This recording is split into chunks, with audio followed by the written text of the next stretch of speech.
Alam mo, kung susuko ka ngayon, paano na lang lahat ng hirap na pinagdaanan mo noon? Sige nga, yung pagod, sakripisyo, sa araw-araw na maghapon na iyong dinon.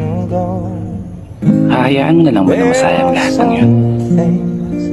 Mapapayagan mo ba na hanggang dyan ka na lang ngayon? Kasi ako, hindi ako papayag. Ipagpapatuloy ko yung pangarap ko, whatever it takes.